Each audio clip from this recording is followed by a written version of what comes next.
You can train for years, master fancy moves, and feel confident every time you walk out of the gym. But the street doesn't care.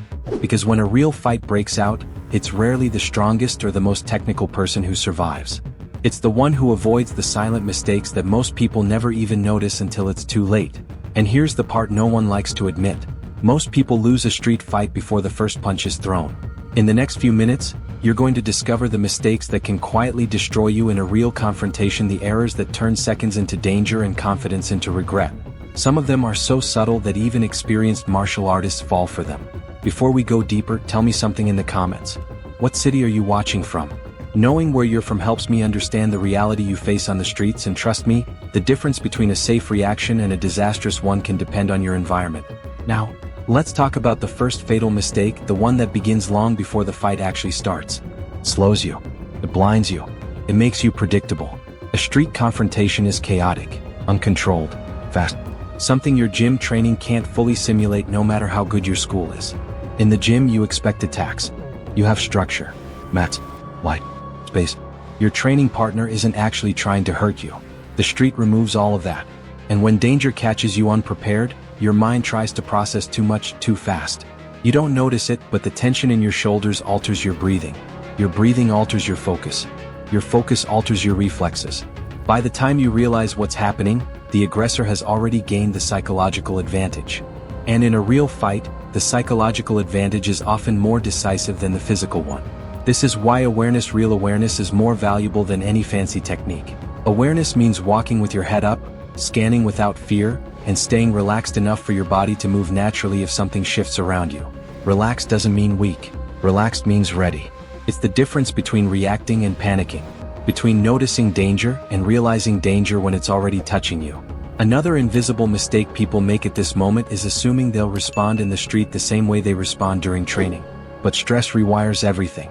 Under pressure, your brain shuts down complex actions and leans toward basic, instinctive movements. That's why so many people freeze, not because they lack courage, but because their mind is overloaded. And here's the part most people miss. The fight is often decided in the seconds when nothing has happened yet.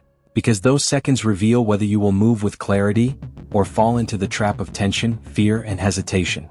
And there's one small detail, a simple shift in how you handle that first moment, that changes everything in your favor. Most people overlook it completely, but it's exactly where we're heading next. In the gym, everything makes sense. The floor is clean. The lighting is perfect. You know exactly when the drill starts and ends. And even when you're sparring, there's still an invisible agreement. Both of you are there to learn, not to destroy each other. But the street is the opposite of everything you train for. Out there, nothing is predictable. Nothing is controlled. Nothing follows the rhythm you're used to. And this is where the second fatal mistake appears, a mistake that many practitioners, even experienced fighters, fall into without realizing it. They assume their clean, structured technique will work the same way in a dirty, chaotic environment. Let's break that illusion. Imagine throwing the perfect roundhouse kick. Now imagine doing it on gravel, or wet pavement, or a crowded sidewalk with cars passing behind you. The kick that looked sharp in the gym suddenly feels risky. One slip, one misstep, and you're done. The same applies to takedowns and grappling. In training, the floor is soft. On the street, the floor is your enemy: concrete, metal, glass, or uneven tiles. And then there's the attacker. In the gym, partners attack with form. On the street, attackers lunge forward with desperation. There's no stance, no rhythm, no telegraphed motion, just a rush of raw intent. Even worse, people outside the gym don't fight with the patterns you're used to. They swing wild. They grab clothes. They tackle without technique. They pull hair, clothes, bags, anything they can get their hands on. And that chaos is exactly why traditional or sport-based techniques often collapse under pressure. It's not that the techniques are bad. It's that the environment is incompatible. Another dangerous assumption is believing that winning a sparring match translates into being safe on the street. But sparring has rounds. The street doesn't. Sparring has rules. The street doesn't. Sparring stops when someone gets hurt. The street only stops when one person no longer wants or is no longer able to continue. This is why overly complex moves tend to fail in real confrontations. Not because they don't work, but because they require conditions that the street simply doesn't provide. So what actually works? Simple, direct, adaptable. Movements that don't rely on perfect timing or perfect balance. Techniques that work when the ground is unstable, when space is limited, or when you're grabbed unexpectedly. Strikes that don't require winding up. Escapes that don't depend on precision perfect enough for a competition. Real self-defense isn't pretty. It's practical. And this is where most martial artists get shocked when they realize that what works in theory might not survive the first 5 seconds of real chaos. But there's another factor, even more powerful than technique, that determines whether someone survives a street confrontation. It's something that takes over your body faster than any attack, and it's exactly what we'll uncover next. Technique matters. Experience matters. But there's something far more powerful than both, something that takes over your body whether you like it or not. Stress. Not regular stress. Not, I had a long day stress. But the kind of stress your body releases when it senses danger. A surge so intense that it changes your breathing, your vision, and even the way your muscles move. Most people think they'll react to a street confrontation the same way they react in training. Calm. Focused. Sure. But a real fight triggers a completely different system, a primal one that doesn't care about logic or technique. The moment danger feels real, your heart rate spikes. Your blood rushes to your limbs. Your hands shake slightly. Your body goes into survival mode. This is the fight, flight, or freeze response, and even trained fighters aren't immune to it. Here's what happens inside you. Your vision narrows. It's called tunnel vision, and it's deadly. You stop seeing details around you, side angles, extra attackers, obstacles. You lock onto the threat as if nothing else exists. Useful in some moments, dangerous in most. Your hearing fades. It's not your imagination. Under stress, your brain filters sound. Someone yelling behind you? A friend calling your name? A second attacker moving toward you? You might not hear any of it. Your coordination drops. Those smooth techniques you practiced? Gone. Your body switches from fine motor skills to gross motor skills, big, simple movements. Anything that requires precision becomes harder. That's why people fumble, freeze, or throw sloppy strikes even after years of training. Your breathing changes. It becomes fast, shallow, and tight. This makes you tired in seconds and lowers your ability to think. Most street fights last less than 20 seconds, and many people gas out halfway through because stress burns their energy faster than the fight itself. Fear isn't weakness. It's biology. And here's the twist. Fear isn't even the main problem. The real danger is pretending it isn't there. When someone fights their stress instead of working with it, they become slower, clumsier, and easier to overwhelm. But when they understand how fear affects the body, they can adjust their movements to match what the moment demands: simple strikes, fast reactions, clear intentions. This is why the most effective street survivors aren't always the most skilled. They're the ones who stay composed enough to think while everyone else is panicking. Because if your mind shuts down before your technique even begins, the fight is already over. But stress is only one half of the equation. The other half comes from the person in front of you, someone who doesn't fight by any rules you've ever trained for. And that's where the real chaos begins. When most people think about fighting, they picture technique, clean punches, balanced footwork, a stance that looks sharp, solid, and ready. That image comes from training environments, movies, and controlled sparring sessions. But a real attacker? A real attacker doesn't care about technique or balance or form or anything that resembles the clean movements you're used to seeing. A real attacker cares about one thing: hurting you quickly. This is where the fourth fatal mistake appears. Expecting the aggressor to behave like someone you train with. Expecting structure. Expecting rhythm. Expecting something that resembles a fight you understand. But the person coming at you on the street doesn't fight nice.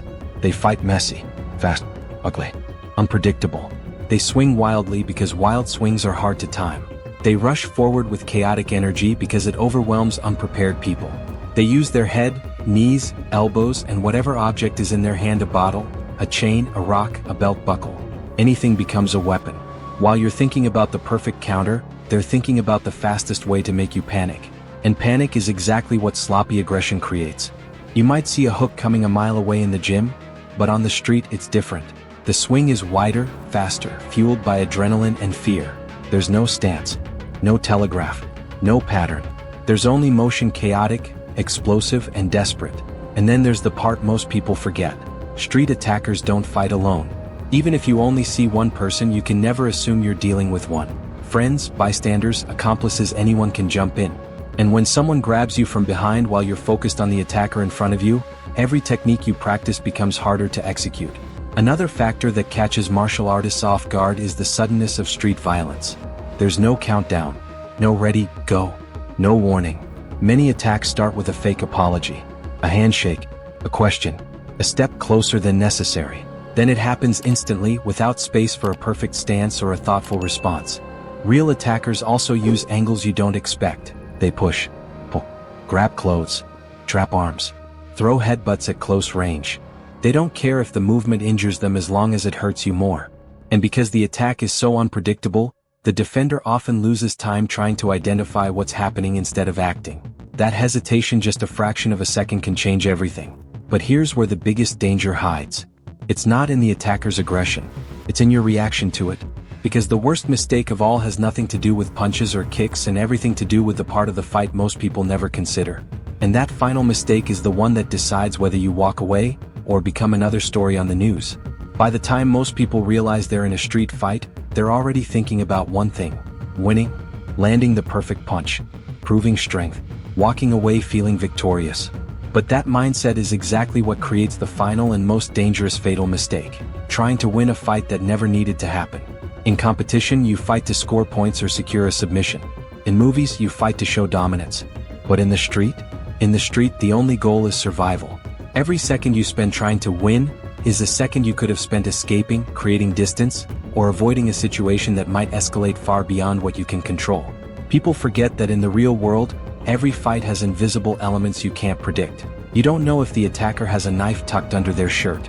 You don't know if their friend is approaching from behind. You don't know if the person you're fighting has nothing to lose and is willing to take you down with them. The street fight is never just a fight. It's a gamble with unpredictable outcomes.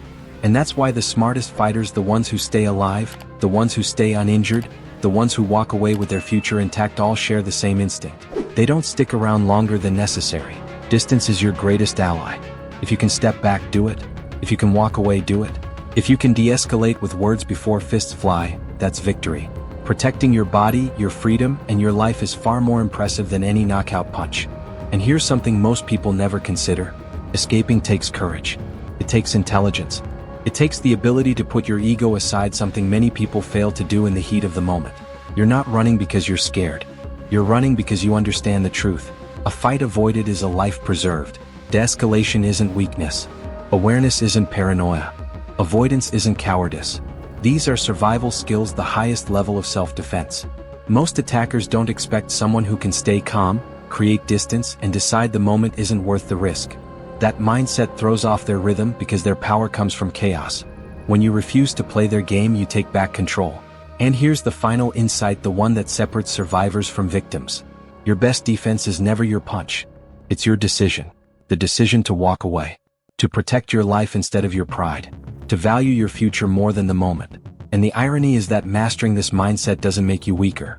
It makes you untouchable. Because the more you understand about street violence, the more you realize that true strength isn't proven in a fight. It's proven in the ability to never need one. And there's one more thing, something that ties everything we discussed together, but that lesson only becomes clear when you look at the street through a completely different lens. At the end of the day, a street fight isn't about strength, technique, or pride. It's about clarity, the clarity to recognize danger, avoid mistakes, control your fear, and choose the path that keeps you alive. If you understand that, you're already ahead of most people who let ego guide their decisions. Survival isn't an accident. It's a mindset. And now you know exactly how to build it.